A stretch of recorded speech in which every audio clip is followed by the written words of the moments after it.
നിങ്ങൾ ഈ ചിത്രത്തിൽ കാണുന്നത് ആളിനെ നിങ്ങൾക്ക് പരിചയമുണ്ടോ എന്ന് എനിക്കറിയില്ല. യേശുദാസിനെ കെട്ടിപ്പിടിച്ച് നിൽക്കുന്ന ആ വയോവൃദ്ധനായ മനുഷ്യനാണ് രാമൻ നമ്പിയത്ത് എന്ന് പറഞ്ഞ ആൾ. രാമൻ നമ്പിയത്ത് ആര് എന്ന് ചോദിച്ചാൽ, ഗാനഗന്ധർവൻ യേശുദാസിന് ആദ്യമായി ഒരു പടത്തിൽ പാടാനുള്ള കാൽപ്പാടുകൾ എന്ന് പറഞ്ഞ അദ്ദേഹം പ്രൊഡ്യൂസ് ചെയ്ത സിനിമയിലാണ് യേശുദാസ് ആദ്യമായി പാടിയത്. വർഷങ്ങൾക്ക് ശേഷം, ഒരുപാട് വർഷങ്ങൾക്ക് ശേഷം രാമൻ നമ്പ്യത്തിനെ തേടി യേശുദാസ് അദ്ദേഹത്തിൻ്റെ വീട്ടിൽ വന്നു. ഒരിക്കലും അദ്ദേഹം പ്രതീക്ഷിക്കുകയാണ്, ഈ കുചേലിൻ്റെയും ശ്രീകൃഷ്ണൻ്റെയും കഥ പറഞ്ഞ പോലെ ഒരിക്കലും എന്നെ തേടി യേശുദാസ് വരുമെന്ന് രാമൻ നമ്പ്യത്ത് വിചാരിച്ചതല്ല. നനച്ചിരിക്കാതെ വീട്ടിലേക്ക് കയറി വരുന്ന ഗാനഗന്ധർവനെ കണ്ട ആ വയോവൃദ്ധൻ ഒരുപാട് നേരം സംസാരിച്ച് പിരിയാൻ നേരത്ത് കാറിനടുത്ത് വരെ രാമൻ നമ്പ്യത്ത് യേശുദാസിൻ്റെ കൂടെ പോകുന്നതിനിടയിൽ കാറിൽ കയറുന്നതിന് മുമ്പ് കെട്ടിപ്പിടിച്ചുകൊണ്ട് നിൽക്കുന്ന പടമാണ് നിങ്ങളീ കാണുന്നത്. രാമൻ നമ്പ്യത്ത് നനച്ചിരിക്കാതെയാണ് അദ്ദേഹം ഒരു സിനിമാ നിർമ്മാതാവായത്. ഒരൊറ്റ സിനിമ കൊണ്ട് അദ്ദേഹം അതുവരെ നേടിയെടുത്ത വ്യക്തിത്വവും എന്താ പറയുക സാമ്പത്തികവും എല്ലാം നഷ്ടപ്പെട്ടു, മാനവും നഷ്ടപ്പെട്ടു എന്ന് വേണമെങ്കിൽ പറയാം. കാരണം കൂടെ ഉണ്ടായിരുന്ന പാർട്ട്നേഴ്സ് എല്ലാം കൂടി അദ്ദേഹത്തിനെ പൂട്ടി.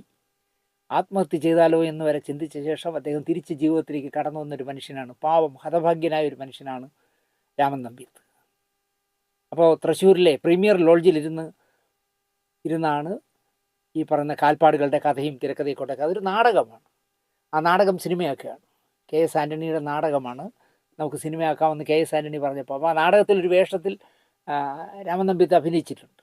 അവർ നല്ല സുഹൃത്തുക്കളായിരുന്നു. അങ്ങനെയാണ് ആ സിനിമ തുടങ്ങിയത്. അപ്പോൾ തൃശ്ശൂരിലെ പ്രീമിയർ ലോഡ്ജിലിരുന്നാണ് രാമൻ നമ്പ്യത്ത് സ്ക്രിപ്റ്റ് എഴുതിയത്. പക്ഷേ സ്ക്രിപ്റ്റ് എഴുതുന്നത് രാമൻ നമ്പ്യത്താണ്. പക്ഷേ KS ആൻ്റണിയുടെ നാടകമായതുകൊണ്ട് ആദ്യമേ തന്നെ സംവിധായകൻ പറഞ്ഞു, സിനിമയിൽ സ്ക്രീനിൽ എഴുതി കാണിക്കുമ്പോൾ കഥ, തിരക്കഥ, സംഭാഷണം, സംവിധാനം KS ആൻ്റണി എന്ന് എഴുതി കാണിക്കും. പക്ഷേ സ്ക്രിപ്റ്റ് എഴുതുന്നത് നിർമ്മാതാവായ താങ്കൾ. ഒരു തർക്കവും പറയാതെ രാമൻ നമ്പ്യത്ത് പറഞ്ഞു, അതിലെന്താ നിങ്ങളുടെ പേര് എഴുതിക്കോ. അങ്ങനെ വിശാലമായി ചിന്തിക്കുന്ന ഒരാളായിരുന്നു രാമൻ നമ്പ്യത്ത്. പക്ഷേ സിനിമ തുടങ്ങുന്നതിന് മുമ്പ് തന്നെ അദ്ദേഹം ഒരു കാര്യം സംവിധായകനോട് പറഞ്ഞു, ഈ സിനിമയിലെ പാട്ടുകൾ P. ഭാസ്കരൻ മാഷ് എഴുതും, MB ശ്രീനിവാസൻ സംഗീതം നൽകും, അതിൽ യാതൊരു മാറ്റവും പാടില്ല, അത് എൻ്റെ ഒരു ആഗ്രഹമാണെന്ന് ആദ്യമേ തന്നെ നമ്പ്യത്ത് പറഞ്ഞു. അങ്ങനെ MB ശ്രീനിവാസൻ തൃശ്ശൂർ വന്നു.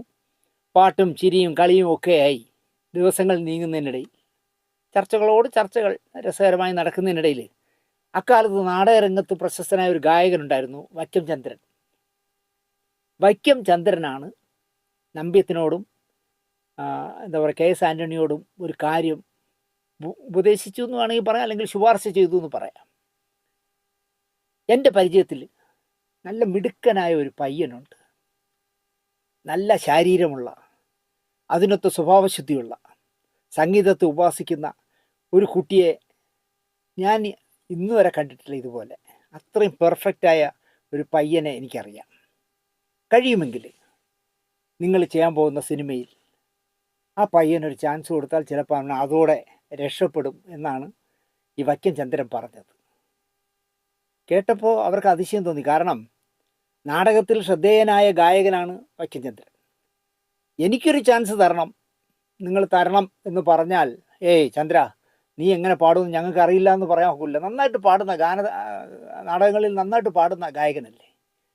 ഇത് അങ്ങനെയല്ല ചന്ദ്രൻ പറയുന്നത്. ചന്ദ്രൻ പറയുന്നത് എനിക്ക് നിങ്ങളുടെ പാട്ടൊന്നും തരണ്ട, പക്ഷേ ഈ പറയുന്ന ചെറുപ്പക്കാരൻ, അവൻ്റെ പേര് യേശുദാസ് എന്നാണ്, അവനൊരു പാട്ട് നിങ്ങൾ കൊടുത്താൽ ആ ചെറുപ്പക്കാരൻ രക്ഷപ്പെടും എന്ന് വൈക്കം ചന്ദ്രൻ പറഞ്ഞ ശുപാർശയിലൂടെയാണ്. എന്നാൽ ആ പയ്യനെ ഞങ്ങൾക്കൊന്ന് കാണണം എന്ന് രാമൻ നമ്പ്യത്ത് പറഞ്ഞത്.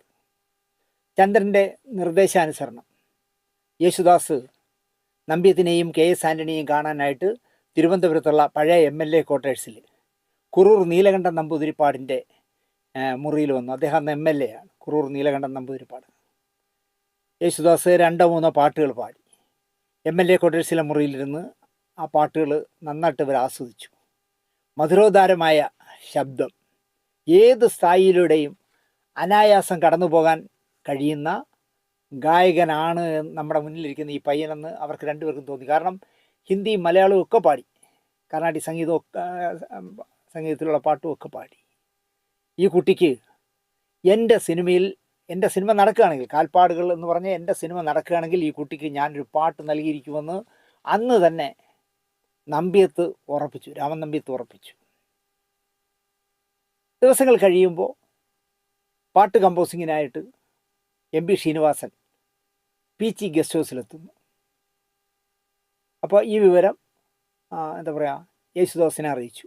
യേശുദാസിൻ്റെ അച്ഛനെ നിങ്ങൾക്കറിയാമല്ലോ, അഗസ്റ്റിൻ ജോസഫ്. മലയാളത്തിലെ സൂപ്പർ താരമായിരുന്ന നടനാണ്, നാടക നടനാണ്, ഭാഗവതരാണ്. എന്താ പറയുക, കർണാടക സംഗീതം നന്നായിട്ട് പഠിച്ച മനുഷ്യനാണ്, വളരെ മാന്യനായ മനുഷ്യനായിരുന്നു. അങ്ങനെ അതിരാവിലെ കൊച്ചിയിൽ നിന്ന് ബസ് കയറി അപ്പച്ചനും മോനും കൂടി തൃശ്ശൂരിലിറങ്ങി. അവിടെ നിന്ന് വീണ്ടും ഒരു ബസ് കയറി ബീച്ചിലെത്തി. സിനിമാ സംവിധായകൻ KS ആൻ്റണി നൽകിയ വിലാസത്തിൽ ബീച്ചിൽ ഈ അപ്പച്ചനും മോനും കൂടി അന്വേഷിച്ച് കൃത്യമായിട്ട് എത്തി.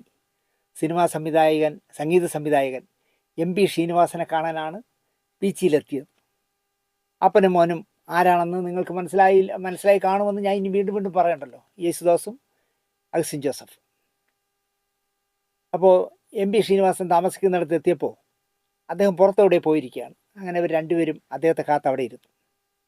അങ്ങനെ ഇരിക്കുമ്പോൾ MP ശ്രീനിവാസൻ എത്തിയപ്പോൾ അഗസ്റ്റിൻ ജോസഫ് പറഞ്ഞു, എൻ്റെ മകൻ സംഗീതം പഠിക്കുകയാണ്, മോശമല്ലാതെ പാടുമെന്നും പുതുതായി ചെയ്യുന്ന സിനിമയിൽ ഒരവസരം നൽകാൻ പറ്റുമെങ്കിൽ ചെയ്യണമെന്നും പറഞ്ഞു. കഴിയുന്നത് ചെയ്യാമെന്ന് KS ആൻ്റണിയും ഏറ്റിരുന്നു. അതിൻ്റെ ശുപാർശയിലാണല്ലോ MP ശ്രീനിവാസനെ കാണാൻ വന്നത്. ഒരു സംഗീതം പഠിച്ച പയ്യൻ അവൻ്റെ കലാകാരനായ അച്ഛനുമായി അങ്ങയെ കാണാൻ വരുമെന്നും പാട്ടുപാടി കേട്ട ശേഷം നന്നായെന്ന് തോന്നിയാൽ മാത്രം ഒരവസരം നൽകണമെന്നും KS ആൻ്റണിയും MP ശ്രീനിവാസനോട് പറഞ്ഞിരുന്നു. ഇത്തരം ആൾക്കാരെ കാണുന്നതിൽ താല്പര്യമില്ലാത്ത ഒരാളാണ് MP ശ്രീനിവാസൻ. കാരണം പാട്ടുപാടാൻ ആഗ്രഹമുള്ളവർ നിരവധി പേരുണ്ടാവും.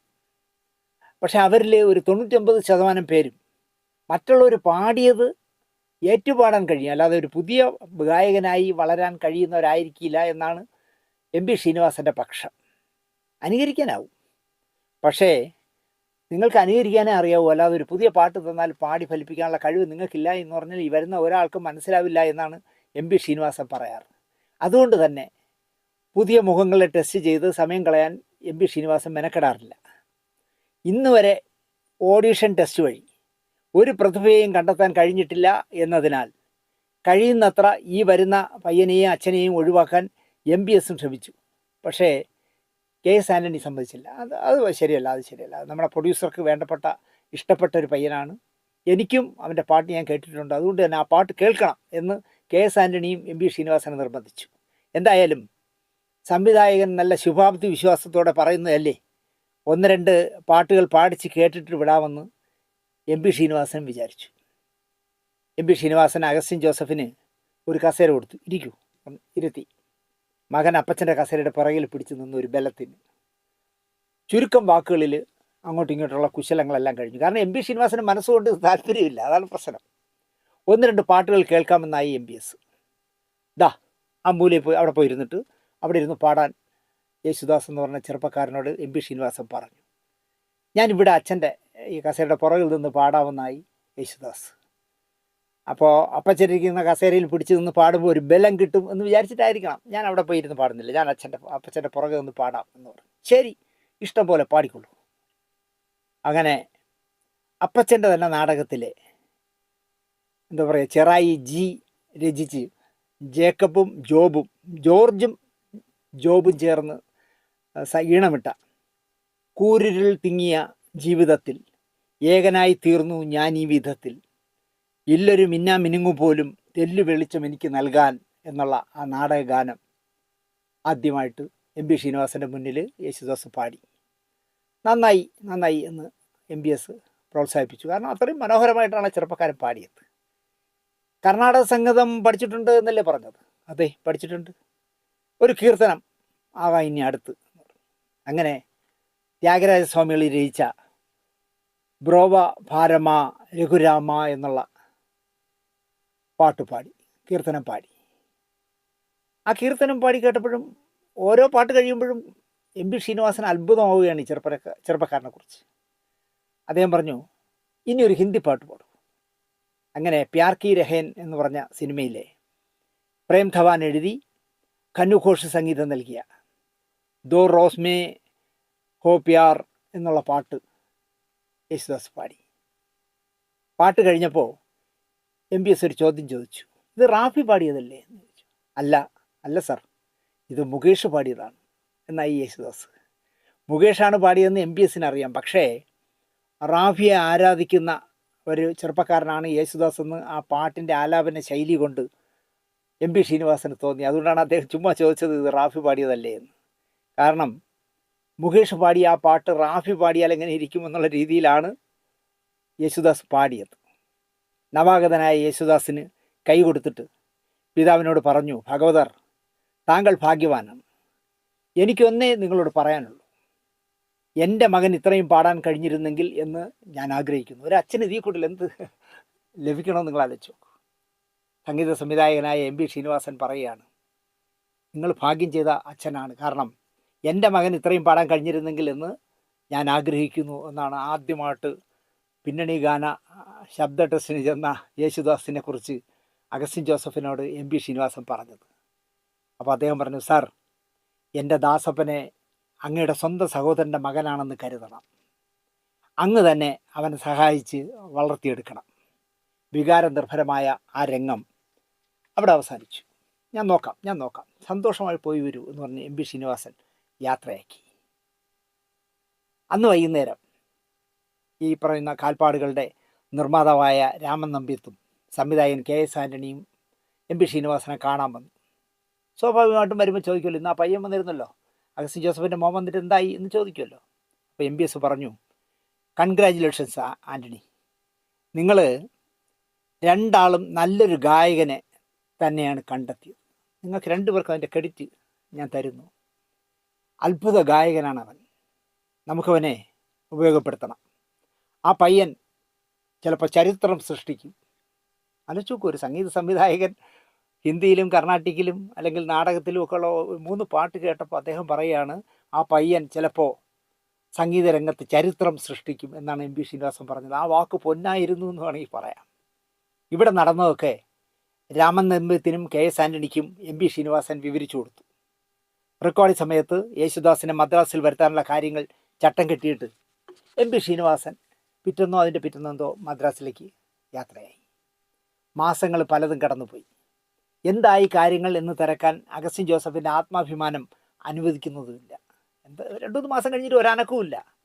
അപ്പോൾ രാമൻ നമ്പ്യത്തിനോ KS ആൻ്റണിയോ കണ്ടിട്ട് എൻ്റെ മകൻ്റെ കാര്യം എന്തായി, അന്ന് MB ശ്രീനിവാസൻ്റെ മുമ്പ് പാടി, പിന്നെ ആരും വിളിച്ചില്ല എന്ന് ചോദിക്കാനൊരു ആത്മാഭിമാനം അദ്ദേഹത്തെ അനുവദിക്കുന്നില്ല. സന്തോഷവും സന്താപവും സാമ്പത്തിക ബുദ്ധിമുട്ടുകളും ഒക്കെയായി ദിവസങ്ങൾ മാസങ്ങൾക്ക് വഴിമാറി. മകൻ ഗാനഭൂഷണം പാസ്സായി, ഒരു ജോലി സമ്പാദിക്കാനായില്ല. സംഗീതഭൂഷണം പഠിക്കാൻ പോയിട്ട് പാതി വഴിക്കിട്ട് നിർത്തുകയും ചെയ്തു.